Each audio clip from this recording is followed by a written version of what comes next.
భరత్ కుమార్. నేను యాదాద్రి భువనగిరి డిస్టిక్ నుంచి శ్రీశైల దర్శనానికి వచ్చిన. దర్శనానికి 500 రూపాయల స్పర్శ దర్శనం టికెట్ తీసుకున్నాం. దేవాలయానికి ఆదాయం చేస్తున్నాం.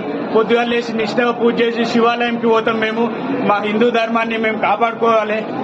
ఇక్కడ ఉన్న staff Shri Karthikeya security service అంట, వీళ్ళకు థర్డ్ పార్టీ అప్పచెప్పిర్రు. వీళ్ళు పొద్దంతా తాగి తందనాలు ఆడుకుంటా చెప్పులు వేసుకొని కంపార్ట్మెంట్లకు భక్తులకు ఆడవాళ్ళ మీదకి వస్తున్నారు, తాగి ఉన్నారు.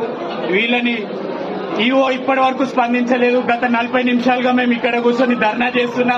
ఒక్క స్టాఫ్ రాలేదు ఇప్పటి వరకు. ఇది హైందవ ధర్మాన్ని ఎంతవరకు కాపాడుకుంటారు? ఈ అన్యాయం జరుగుతుంటే ఇంకా ఎన్ని రోజులు సహించుకుంటూ కూర్చుంటారు? హిందువులారా మేల్కోండి, ఇకనైనా మేల్కోండి హిందువులారా. ఎన్ని రాళ్ళు ధర్నాలు